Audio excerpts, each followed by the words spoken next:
Hey up. Morning. Hey up.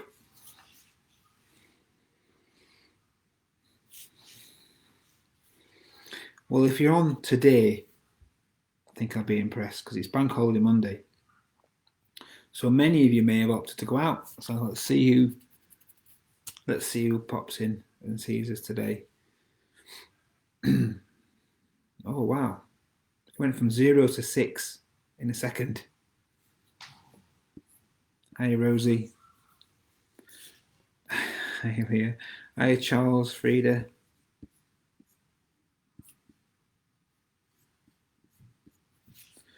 Hope you're all good. Morning Lee. Hope your knee's doing better today. And I'm sure you got Mary there. Morning Joan.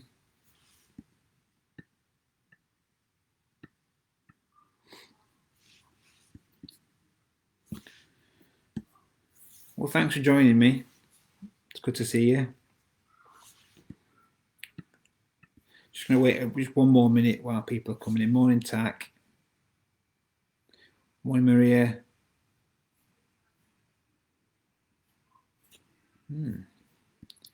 A mouse, no very funny thing. Morning, Dad. All right, well, we're going to get started then. Don't forget devotions all this week, and don't forget as well that yes, we have had a break over August for prayer and Bible school, but we're not going to start it tomorrow night. We're going to wait another week.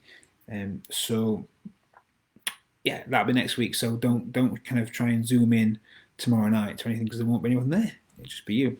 But devotions all week, apart from Thursday where we've got testimony Thursday, as usual. All right. Yeah, let's get into it. Well, we're looking at Proverbs, as most of you will know, and we're on to Proverbs 17 now. So what I thought I'd do, I'm going to read through the whole thing, and I don't know how it's going to go.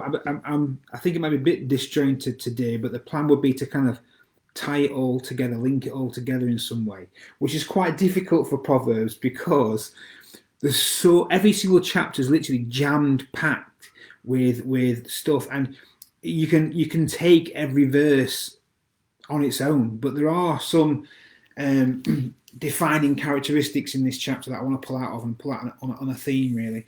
So we'll read through it all and then we'll look at what I want to talk to you about.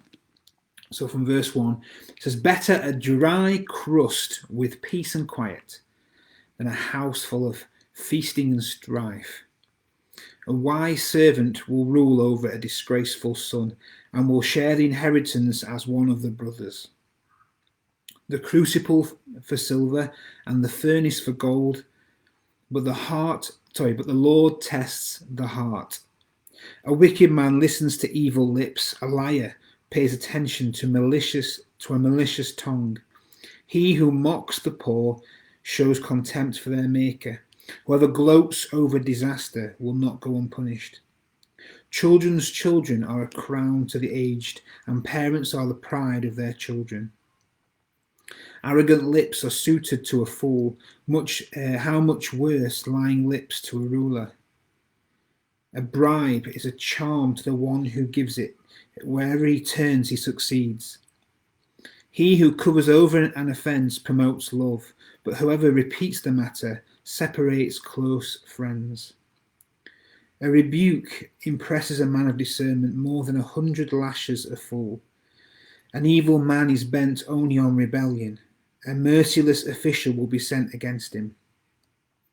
Better to meet a bear robbed of her cubs than a fool in his folly. If a man pays back evil for good, evil will never leave his house. Starting a quarrel is like breaching a dam, so drop the matter before a dispute breaks out. Acquitting the guilty and condemning the innocent, the Lord detests them both. Of what use is money in the hand of a fool, since he has no desire to get wisdom? A friend loves at all times, and a brother is born for adversity. A man lacking in judgment strikes hands in a pledge and puts up security for his neighbour. He who loves a quarrel loves sin. He who builds a high gate invites destruction. A man of perverse heart does not prosper. He whose tongue is deceitful falls into trouble. To have a fool for a son brings grief. There is no joy for the father of a fool.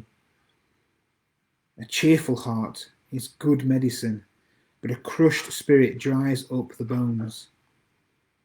A wicked man accepts a bribe in secret to pervert the course of justice.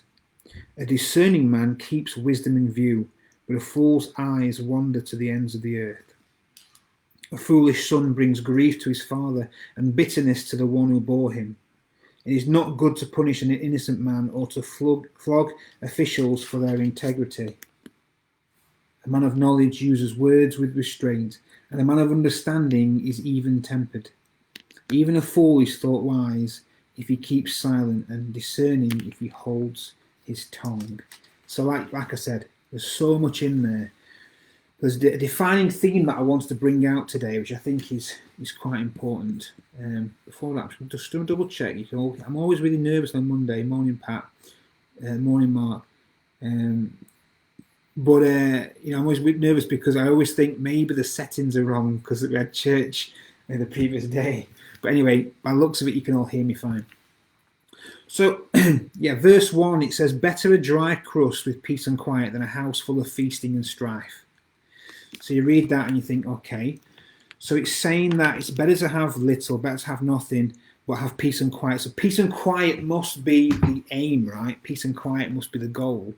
And that can leave us sometimes thinking that means that we're meant to be quite passive, or that we're meant to be kind of hold things in, not talk things through.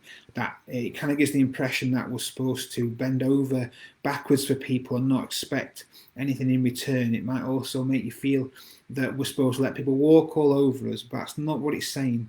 It is just literally saying, though, that you can't really put a high enough value on peace in your life. But peace is not attained by avoiding conflict, and peace is not attained by supplicating other people and giving people what they want all the time. Peace is obtained by living a peaceful life, and I'm going to explain a bit more about that as we go along. Verse 10 actually says that a rebuke impresses a man of discernment more than 100 lashes a fool. So we're going to be in situations where we might kind of feel that from people, and maybe we feel like we've been rebuked by someone. Someone's told us we're wrong. Oh my goodness, how dare they, right? But if we're to be wise people, then we're to be people who will take on rebukes. That doesn't mean we listen to everybody. It does mean, though, that we listen, we assess if they're right, and we put into practice. And we're grateful that they're willing to do that. And similarly, we're not to be people who don't give a rebuke. It's okay to say to somebody, hey, I don't like that. Or, hey, I disagree with that. Or, hey, I don't think you should live that way. If it's given with the right attitude and in love, and if they're wise, they'll accept that. They'll listen. They'll wait. They'll measure it, and they'll decide for themselves if it's good advice or not. But the very act of listening, the very act of being willing to have rebuke in your life is a measure of wisdom. And a measure of being foolish is avoiding it altogether and saying, no one has the right to tell me anything. That's not a very good place to be in.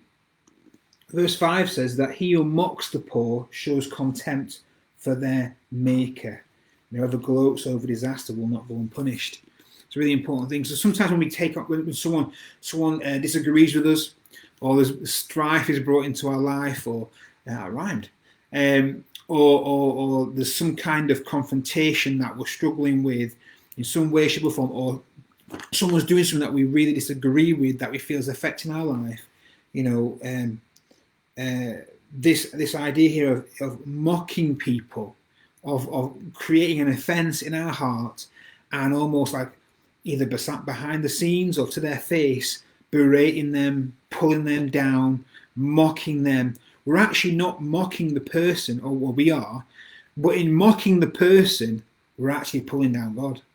We're actually insulting God. This is what I really want us to get a hold of, because this is so important to understand. If you berate and you mock something that someone has created, you are berating and mocking that person. If my kids come to me with a drawing or a piece of Lego that they've built, if I was to turn around and laugh at them for it, if I was to turn around and say, what a ridiculous effort, if I was to tell them that's rubbish, you should, why would you think that that is a useful thing? Why would you think that that is a beautiful thing? Why would you think that anyone would find joy in that? Then really, I'm not just berating and mocking the thing they've created, I'm berating and mocking them. I'm showing a total lack of respect for them, for the creator of that thing. And if we spend our time and we take on offences, and then we use that offence, or from that offence we then berate and mock and pull people down, we are pulling God down. We're having a go at God. He created them, and he created everyone beautifully, and he created everyone fearfully and wonderfully. Is everyone that is made. And no matter how angry we can get, no matter how much we feel someone's bringing strife into our life, by pulling people down, we're really actually being offensive towards God. And no one wants that, right? Instead, what we should do is what verse 9 says. It says, he who covers over an offence promotes love, but whoever repeats the matter separates close friends. He who covers over an offence promotes love. What does that mean? We cover it over, we play it down, we hide it. No, actually, it doesn't mean that. It doesn't mean we make it a small matter. It doesn't mean that we tell ourselves it's okay. It doesn't mean that we tell ourselves that we'll just forgive and forget and never actually have a voice, never speak things out. What it does mean is that we do not make it a bigger issue than it needs to be.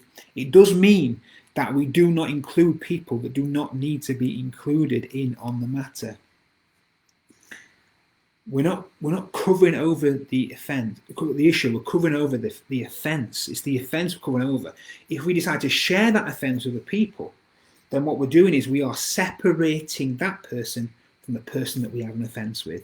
That's what it means there. It says, whoever repeats the matter, in other words, whoever goes and tells someone else the issue, they separate close friends. So we don't want to be people who take on offences and don't deal with it appropriately and go to other people and share that. No, we want to be people who covers it over, says, okay, this issue's between us, and I'm going to go with peace in my heart to deal with this issue. I'm not going to mock, I'm not going to pull down, I'm not going to berate them either to them or to other people. I'm going to go with peace in mind. Verse 14 says that starting a quarrel is like breaching a dam. So drop the matter before a dispute breaks out. And again, it's not saying don't actually have a conversation. It's saying drop it before it becomes a dispute. Now, or becomes a quarrel, right? A quarrel is when it gets to the point where there's anger and there's bitterness involved and there's falling out involved. That's when it becomes a quarrel. That's when it becomes a dispute. When it ceases to become a conversation and a discussion, and when the goals of it cease to be to bring unity and peace, when that stops happening, instead the goal becomes, I need to make you understand that I'm right, that being right is the goal, that's when disputes happen. And that's when we have to drop it. We have to say, you know what, we disagree on this, but you know what, I still love you, and so we can disagree and still be in relationship. We have to drop it before it gets to the point where the offence is setting in. Verse 17 says that a friend loves at all times and a brother is born for adversity. Actually, a bit difficult to link this in, but I just love that verse. I always have, because it's encouraging for both friends and for brothers. What I love about it is that it's those people that actually, the people in our lives that you read it and you think, born for adversity, what do you mean that brothers are meant to fall out? That's not how I read that. I read it as that, that there's times in our lives where we have to fight for things, like maybe we're facing a difficult situation we've got to fight for, and it's, our friends love us, but it's a brother who comes alongside us and say, hey, I'm standing with you, and I'm fighting with you, and I'm fighting for you, and I'm here to help you. And that's the aim of all our relationships, is to get past that point where it's just, I love you, but it's also I'm standing with you, and I'm fighting with you, and I'm for you. What else? Okay. Verse 19 says that he who loves to quarrel loves sin, but he who builds a high gate invites destruction. So again, going back to about our purpose of talking through with people and our goals when we're talking with people. It can be quite addictive, actually. There are people out there who absolutely love to argue. I don't know if you've ever come across those people. You only need to have a teenage daughter to know that some people just like the drama. Some people just like to argue. But if you love that, it says you love sin. It says if you build a high gate, it invites destruction. What does that mean? It's talking about having a big mouth. That's what it means, high gate, big mouth. It means, those people who like to talk a good talk, who like to boast, who like arrogant, who like to maybe even to put people down. Whatever way, if you're talking a lot, if you're sharing a lot in a negative sense, then you will invite destruction into your life. But instead of all this, go back to verse 3, it says that the crucible is for silver and the furnace for gold, but the Lord tests the heart. And what it comes down to always in every situation is that it's all about the heart, right? God's all about our heart. And out of the heart is the wellspring of life. Everything flows out of it, right? What other verse it says as well, out of the mouth the heart speaks. And so really, this is a heart issue. If we can get the heart right, then we'll treat people right. If we get the heart right, then we'll be able to find peace in our life rather than strife in our life because of the way we act with other people. Verse 22 says, a cheerful heart is a good medicine, but a crushed spirit dries up bones. So if you want to have joy in your life, you've got to get your heart right. To get your heart right, you've got to make sure that you treat people right. And this is what this is all about. Verse 27 says that a man of knowledge uses words with restraint, and a man of understanding is even-tempered. So whenever we're dealing with people, I want to encourage you, use your words with restraint. Understand the power of your words, and go to people in love. Go to people like a brother and say, hey, I need to talk to you about this, but I'm for you. I'll fight with you, alongside you. I don't want to talk to you. I don't want to quarrel. I don't want to argue. I'm here because I love you, and I'm here to give you a rebuke. And if you accept that in the right way, then we can still be friends, and we can still disagree, but we can still be friends, and whatever. Verse 28, just a great kind of ending of the chapter, says, even a fool is thought wise if he keeps silent, and discerning if he holds his tongue. So it's just a reminder, sometimes it's better to just keep your mouth shut. That's just a general warning, not even about disputes. You need to sometimes say something, but you know what?